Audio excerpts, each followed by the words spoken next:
Welcome to the Business Men and Women of Color podcast. I am your host, Ann Alston, and it is my pleasure to be here once again to bring these quality programs to all of you. I am excited to be back here again in 2019. I think I'm going to say this about 58 times because that is how many people we have in this season of the podcast platform. Just in case you didn't know what we're all about, the BMWC is an online global platform that is reaching out to people around the world to share their business and career information. So be sure to visit all of the pages that we're going to have on the pages today. Make sure you click on the links, listen to their interview, and also like, share, and vote. Keep your favorite in the running for one of the 7 BMWC awards that we're going to be giving out this year. So we have a lot of information to share, and don't forget to go and visit past podcasts. We have 2016 all the way to 2018. And while you're at it, if you haven't had enough of us yet, please head on over to the BMWC magazine tab here on this webpage and check out the latest issue of the BMWC magazine.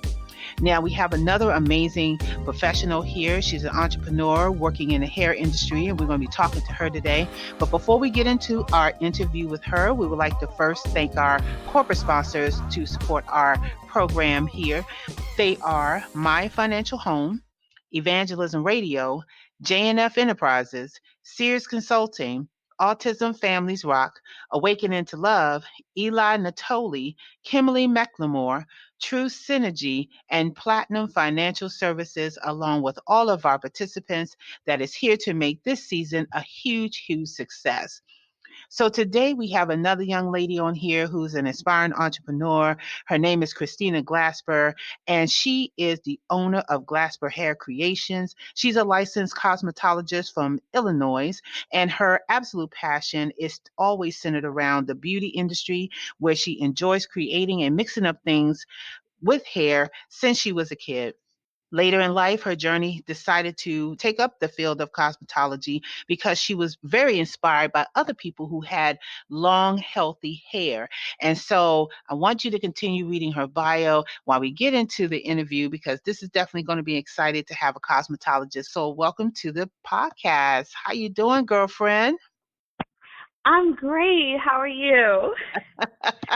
I'm doing fantastic. I know I'm reading all these accolades and people just get so like, woo, she's really talking about my bio, right? So yeah, talk about who you are, because I always start with that. Christina, like I know you're from Illinois and got in cosmetology, but was your interest always in cosmetology, or did you try to seek something else as you was growing up? Well, let's see. I've always enjoyed like making people beautiful. I was always really into like movies, like movie stars, and just beauty in general. And when I was younger, I had a infatuation. I was always playing with my Barbie dolls and beautifying them. And then as I got older, I Mhm. just, I really just grew into, the beauty field, and I just loved it. You So, just love it. Well, I yeah. love you loving it because Barbie dolls was one of my, I would say was one of my so-called grown-up dolls, right? Because I had the actual baby alive, uh, the one that you actually feed and have a pamper, and when you feed it, it Yes. goes out the other end, and that was like my first like actual baby doll. But I was like, you know what? Baby Alive is okay. But when my mom Mhm. brought home Barbie, it was a done deal. I had to have everything Barbie. I had the Barbie tower, I had the Barbie car, I had the Barbie clothes. And my favorite, my ultimate favorite was Ballerina Barbie. Oh my goodness, Wow. just twirling her around or her crown. And when I got older, I think it was like 10 years ago when I was on this Barbie hunt, right? I actually found someone on eBay that would sell me a Barbie doll with the crown, the actual ballerina Barbie. I was just Wow. too through. I know, I know. Now Barbie is like modern and she's like so 2020. I don't know. It's Yes. not the same. It's not the same. It's It's not like the not. old Barbie, right? because I think that was Right. true beauty. And how many times have we like fixed Barbie's hair in like 1,000 different ways? Like, so if you had like the doll or you had the bust, I'm pretty sure that you like played with different hairstyles and things like that, right? Yes, I did. Yeah, I was like putting shaving cream on their hair, like a simulating like relaxer. Shaving cream. So yes, I don't know why I did that, but I was just so into it, and I would just be for hours just playing beauty shop. So yeah, that really it just grew and grew into a passion. Mhm. Okay. And so that's Yes. just basically being your whole entire spiel. And so when you started to think about entrepreneurship, because what was exciting about this interview today is that there are thousands and thousands and thousands of women or men who are in the cosmetology field that aspire to have their own business, to legalize it as a true like salon name. And so, kind of talk about a little bit of your thought process in which you really stepped out there and decided that you're going to have Glasper Hair Creations as a business. Well, it was last year. I met a lady, and she had actually had her own um, personal, private, like salon suite. And she said, you could work in my, suite. And she really encouraged me to step out like on faith and just, you know, start like come up with a business name. And no one ever like, showed me the ropes and really encouraged me to do that. So I said, okay. So she actually not literally like taking me by the hand, but she went with me and helped assist me. And I said, let me just do this. And yeah, I really just I'm so glad that I took that step to do that. Okay. And so once you actually took the step, can you kind of speak on like some of the challenges that you had to face just starting out? And this is for, maybe you speaking to the audience for other aspiring hair salon professionals who have to go through the whole process. So kind of talk about a little bit how you went through the process and maybe some of the challenges that you faced during that time. Yes. Well, I was kind of like going back and forth like is this the right thing to do? Like is this the right time? Because I had other personal things going on in my life, and that was a major challenge. And I just really I looked at other like professionals that had salon suites, and being able to be your own boss and create your own label and brand for yourself. So I feel like when you take that step to reach towards goals like that, it's a great thing. Okay. So based on what you've done so far, and you sound very excited about what you started so far. So can you talk a little bit about the impact of what your clients experience and maybe touch on some of the hairstyles that you specialize in that makes them feel beautiful? Yes, I specialize in natural hair. So a lot of my clients are natural hair clients. When I was in cosmetology school, I seemed to receive a lot of natural hair clients that wanted like press their hair press or straighten, and I then kind of perfected like the silk press, and I just kept working and working like every day on that. And a lot of clients would come back continuously wanting their hair either silk press or in a natural style like rotted and styled that way, and a Mhm. lot of like healthy conditioning treatments and Mhm. things like that. So along with color. Mhm. So coloring is another like favorite of mine. I love to color Mhm. hair.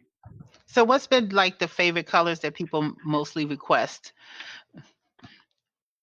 I would have to say like balayage, highlights, low lights. I had a lot of clients that wanted those services in particularly. So I did a lot of that. And I had a few clients that actually wanted their hair like bleached and like more of a vibrant color. Hmm. So I'm really great at doing that. So I love to, Okay. step out of the box and I find myself always doing that and Hmm. just doing like really Like abstract things. ombre, yeah, like ombre, Yes. like mixing colors and things like that. Yes. Yes. Oh, fabulous. So, because you're doing natural hair, let's talk about that for a second. You mentioned that you perfected the silk press and you really love natural hair. What are some of the important reasons why women of color, particularly, should have natural hair as opposed to press and curl and things of that nature, in your professional opinion? Um, well, well, I would have to say, like natural hair is your hair. It's the healthiest state that it can be in. But you know, the silk pressing it or straightening it through like thermal is non-chemical versus clients that have gotten away from using actual chemicals such as the relaxers and things of that nature where you're actually, breaking down the natural hair structure to straighten it. So I would have to say, you can still achieve straight hairstyles and keep your hair extremely healthy by, staying away from the chemicals. Because I had relaxed hair at a point in time in my life and chose to go natural, and it was just an amazing, um, transition and experience. So,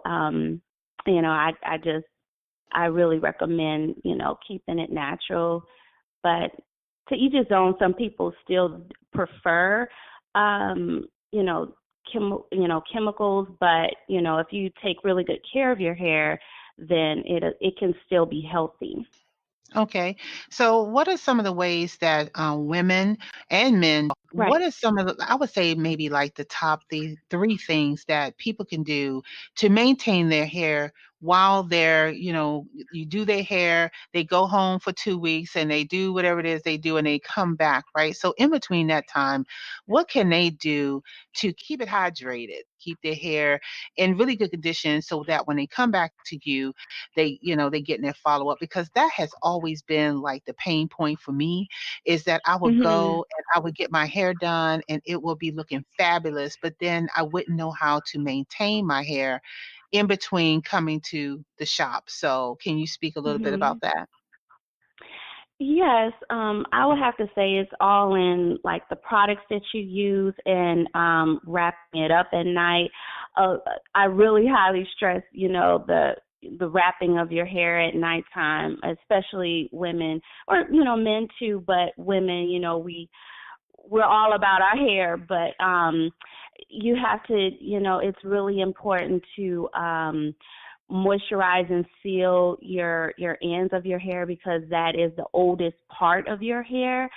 So versus the top part of your hair because you're gonna produce your natural oil out of your scalp. But if you're using a very good moisturizer and oil, light oil, and you're sealing that every day or every other day, depending on the texture of your hair. Because some people they can't apply as much oil as others can. So, um, I would have to say that definitely that's Mhm. major in preserving it and keeping it from the breakage and things of Mhm. that nature. Okay. And so you kind of mentioned a little bit about, moisture around in the hair. So that means Mhm. that we really have to understand what type of the hair type that we're supposed to have, right? Because a lot of us, we don't Right. know our hair type. I think I've Yes. recently, after all the years of my life, realized that I have 4C hair, right? So, Uh-huh. and then Yes. I know that certain things I can't do to my hair because it will, break, or I will have issues with it. But for many, many Mhm. years, I had no clue what kind of hair type I had. So I was just doing Yeah. my hair like the next girl would do their hair. Right. What are your thoughts around that? Well, actually, I never knew my hair type for a very long time until I went natural. I would look at the relaxed part and then the new growth part, and I was like, I really don't know. So when I personally decided to go natural, I I was just like I was just so floored because I'm like, wow, this is my hair, and it was like a Mhm. really nice, like pretty, like curl, like right in the middle, not too tight, but then not too loose either. So, yeah, when you, it all differs, Like I said, some Mhm. people, they need a little bit more oil and moisture than others, but it's really important to put some oil moisture in there, and then drinking a Mhm. lot of water is Mhm. number one. It's 100% essential, because you cannot achieve healthy hair or healthy body without keeping yourself hydrated. Hydration is number Is one. key. Yes, it is. Absolutely. Right. Mhm. And I see in your bio that you help women or men with alopecia, when, the Yes. hair, and that you have a Yes. particular oil that you use. So talk a little Yes. bit about, your remedy to that. Yes. Oh gosh, this is my favorite part. When I Okay. actually when I let me back up. When I was in school, during that time I was kind of like, what should I do with my hair? Because at that time I was still relaxed, but um, I I was experiencing some issues like with breakage, and I was caring for it, because I baby my hair literally, but I was still experiencing some dryness and breakage and things of that nature. So then I said, well, what can I was researching like everything under the sun that I could, and following other like gurus and hair forums and things like that, and just trying to, figure out what would work best for me. And so I then researched, different things, different essential oils, different natural things that I could use to, help my hair. So then I kind of like embarked on this hair journey. So I said, well, let me just do a hair journey and just see what I can do to fix this issue. So I just got in my kitchen and just kind of started mixing things together. Um, and through like trial and error, I I came up with a hair oil that fixed my issues, and well, should I say, address my issues, and then it just started making my hair grow. And I was like, oh my goodness, Wow. like wow, I yeah, need and some. I don't have alopecia, but I can yeah, always use something to make my hair grow. And so, yeah, mhm, so we just gotta make sure that people connect with you so that they can yes, find out the type of oil that you're doing. And so, yes. you use that on some clients, and they were what, seriously happy? Oh, they were like overjoyed. Like I'll never Mhm. forget. I had one lady, and she was like almost completely bald, and she said, Mm. she's been to the doctor and she tried this and tried that, and she had a stylist, and she would just like customize a wig for her, but she wasn't really addressing up under because she felt that nothing would work. So she found out about me through someone else, through word of mouth, and Mm. she reached out to me, and I was so happy. I'm like, oh my goodness, the buzz is just going around and around, and I'm like, I'm getting so excited.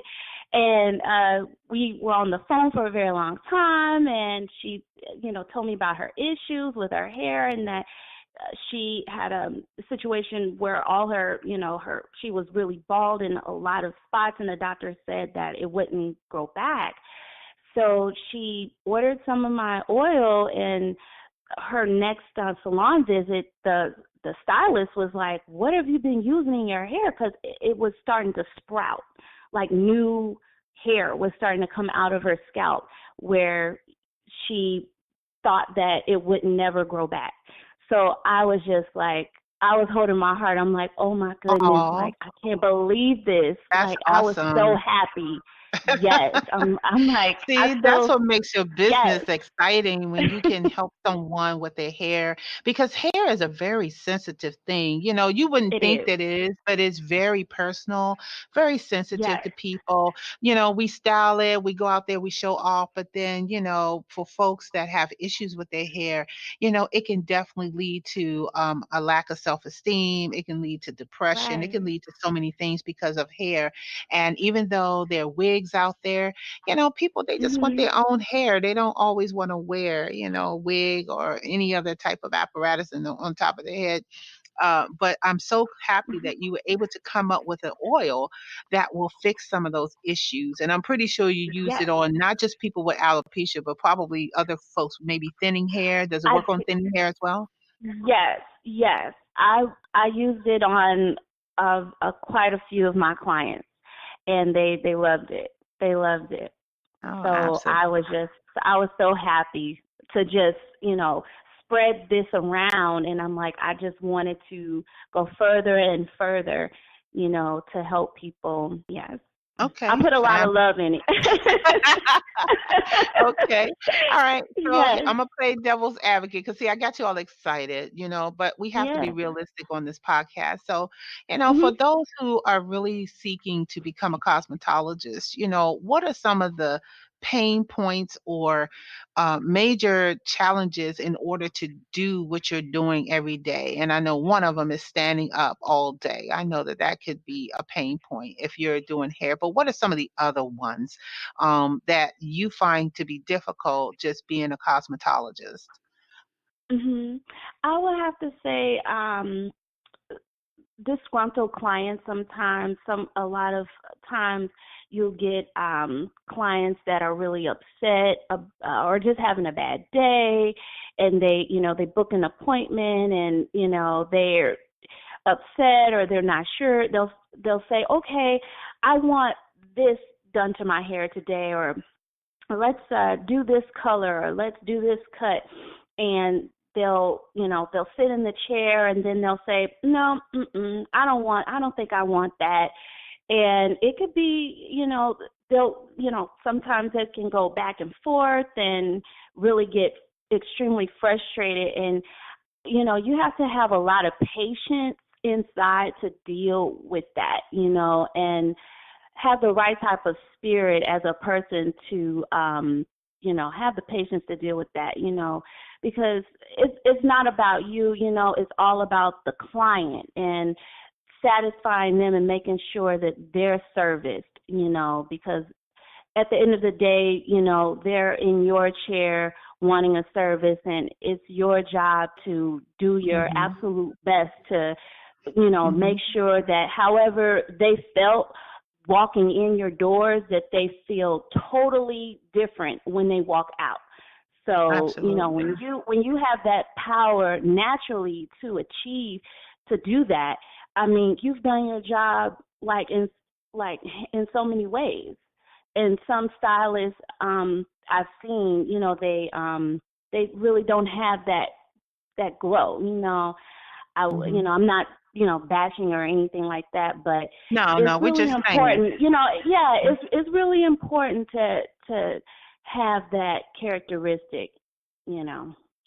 Yeah. So how Yeah. do you, I'm gonna ask maybe a couple more questions.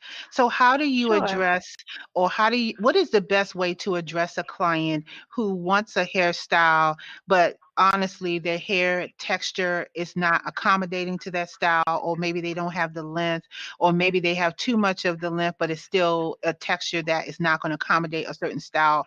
I know I'm guilty. I'm one of those people that I will Mhm. see something in a book and I will Yes. say, hey, I want to have this hairstyle. And many times, which is why I think for me, I kind of stopped going, is that the hairstylist wasn't honest with me and telling me that they can or cannot do it because whatever reason. How do you actually Mhm. really just tell the client, you know? I think that's really important for new people who are doing cosmetology. Yes. Like you said, you have to be honest and know how to address things professionally and in a certain way. You can't be mean about it. If it's a style that they just can't achieve, you have to take a step back and say, you know what, what about I have some other suggestions and suggest other styles that are similar where it's comparable to what they want or try to get it as close to it, but it's always good to know, have that in your mind that if you get a client like that, you know how to handle it professionally and suggest other things that they can achieve. Okay, excellent answer. And I Mhm. also, I love the fact that you say you want to offer suggestions, but I think I want to add to that list. I like to add stuff to list is, just be Yeah. real with the customer and tell them their hair type. If their Yes. hair type cannot like hold a certain style, especially if it's a short style or something like that, and they want like different waves or curls or maybe some wispy, their hair going up, be real with them and say, hey, listen, your hair is too soft, or maybe your hair may be too coarse, and if you do this hairstyle, it may Right. not last. I think by educating the client too about their hair type is an excellent Yes. way of getting awareness so that when they go and look in a book and they aspire to have a certain hairstyle, that they'll know before they even ask you, as a hairstylist to do a style, and they won't get disappointed Right. or and things like that. So yeah, I'm one of those people. My hair is like very, very soft. So I will go in there thinking that I can have me a pixie cut, knowing good and well it's not going to stay, It's not right? gonna happen. No, it's Yeah. not gonna happen, right? And so I get my hopes up but I say that because I see this so often, not just for me, but I see it often. And I think that with the world in which we have brand new hairstyles and so much Mhm. versatility, I think it's critical Right. that as an individual, not only is the hairstylist telling you about your hair, but do your own research. Like, what is your hair type? So that you can, Exactly. get the right hairstyle. So I have two more questions, and then we're going to come down to the end of your interview. So, one of the questions I have is, Okay. are you going to be engaging in any hair shows or, having any kind of events where people can come out, maybe get some service from you in the future? I want to, yes. I usually go for my own personal training to New York to they have a hair show every year for professionals, and I always love to keep up on everything with as far as hair because the industry is constantly evolving. Like what was done 2 years ago is totally different from what's going on now. And so, yes, but as far as me, I just recently relocated. I moved. So, yeah, I'm open and free to take new clients. I love new Absolutely. clients. I love new Mhm. clients. Okay. Yes. And so the final question I have for you is, what do you need personally and professionally to keep thriving in what you're doing? What do you need? I would have to say I would need well I need more assistance with marketing because I really want to focus on that. If I had my business marketed a little bit better to kind of get out there, especially with my hair oil, Oh man, that would be like superb. So professionally, like marketing, Mm-hmm. getting that like Mm-hmm. patented and branded, Mm-hmm. um, so that I can also work on other, because I have other projects that I worked on revolving around hair, that I want to get out there as well, along with the oil. So yes. Okay, absolutely fantastic. And you know what? I want to invite more cosmetologists to be here to do what they're doing and everything. And definitely want to invite you to check out Christina's oil for yourself and see if it works for you. So just click on the buttons. Matter of fact, give everybody your contact information so they can find you. Yes, I am under Camille Gwen on Facebook, and I have Instagram where I can be reached at Princess Maria 1984. So anyone can direct message me there or direct message me on Facebook and place an order and ask any questions that you may have, and I'll be more than happy to answer any type of questions hair related. All right, all right. So again, folks, if you like this interview, please like, share, and vote for Christina to win one of the BMWC awards. And also make sure that you're telling people about it and checking out past years' podcast participants. And also make sure you check out the BMWC magazine. We have a whole bunch of really new magazines coming out this year. So definitely keep tabs on that. And so I would like to thank you, Christina, for being on the podcast today, supporting the Thank movement. you. Thank you. Thank you for the opportunity. I loved it. It was so much fun. Absolutely.